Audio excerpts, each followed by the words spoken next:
Right then, another A6 vlog. So we wanted to really get stuck straight in and put the big turbos on, but we know what the next question will be what difference does the DPF Delete make and stuff like that, which we've got the dyno. It's very easy to see what difference it makes.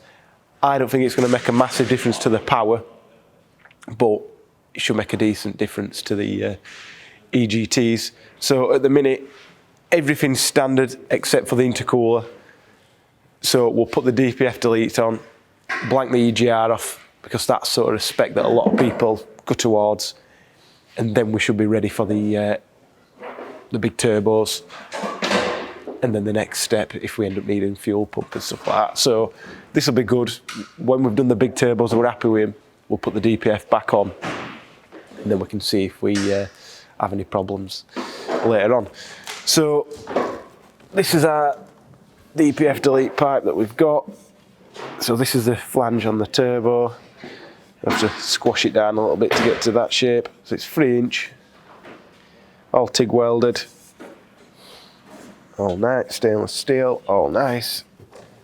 Comes with a gasket and the bolt, so you need to bolt the two pieces together, gasket between, and then this is the cat delete at the bottom, so that gets rid of underneath, and it should make it quite a bit noisier. So we'll do a sound clip before and a sound clip after, and that should be everything.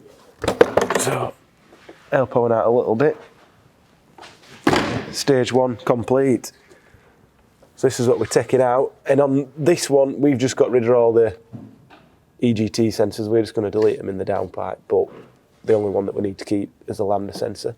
So as you can see, it's all hidden nicely in there. So Owen's going to have some fun. We'll give him a camera and we'll let you guys watch what he does and how he does it. And the good thing about when we do that recording, when it's Owen who's doing work, there ain't any sound because he swears a lot.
So Owen's got cracked on and took the old bits off. You can see nice new shiny. Ridiculous how hard it is to get in at some of this stuff. He was faffing about a little bit, if you notice on the video, trying to get a pipe, trying to take the EGR pipe off because I wanted to tap that for exhaust manifold pressure before we put the other turbo on. But we've not got around to doing that because it's stuck in the turbo. We don't want to snap it and then have to take turbo off anyway. So we don't need to do that yet. Just changes how I'm going to do my testing and what have you. But that's that. From the top you can't really see much. So I realised after I opened my mouth that the top bit's the cat.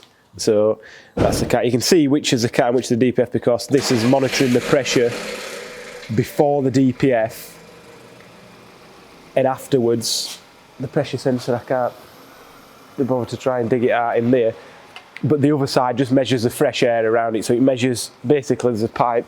Imagine that, we'll have a look underneath, there's a pipe between these two. It's measuring the pressure that this is backing up inside compared to atmosphere, and that's how it knows when to start regenerating and stuff like that. That's how it calculates the suck mass and all this stuff. So this, you see the DPF's in there. But obviously if you're worried about MOT time and stuff like that, then obviously if these are gone, it's obvious MOT fail. Obviously if you get rid of a cat, it still should be an MOT fail, but I don't think anybody knows which way around and what you should do and what you can and can't get away with. But in theory, remapping a car should make it fail an MOT because it's affecting emissions. But anyway, we'll get it up in air. Just have a quick look underneath. So you can see where the DPF delete goes. So that should help us on dyno, but we'll see. Obviously this pipe, it'd be nice to change it, but it's already 3-inch diameter anyway, so there's no point messing about. But it's squashed in places and manipulated around everything because it's quite tight packaging around here. So we'd just be wasting us time if we messed about with that. So Danny will do a quick video of the sound of the exhaust, but one thing to note is the software has not been done. So if your car smokes like this after you've had the DPFs deleted, then it's definitely not had the software done properly. So we'll cut to that.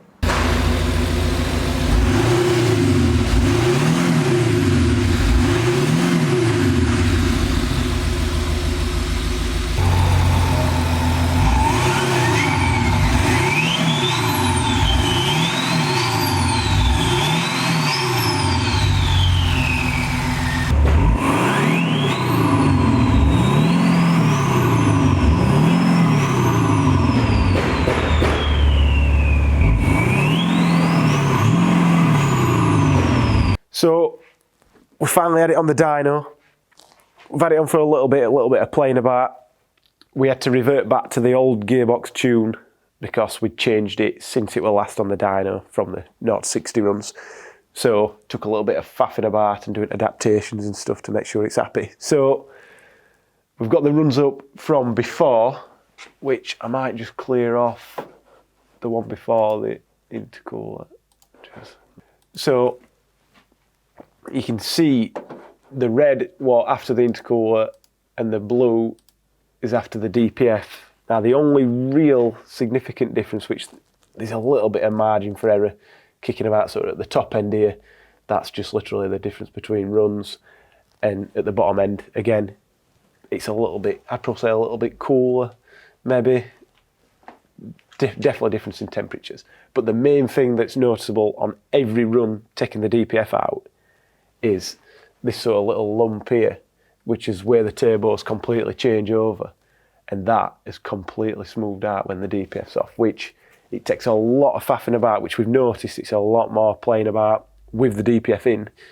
When you take it out, it's just absolutely fine.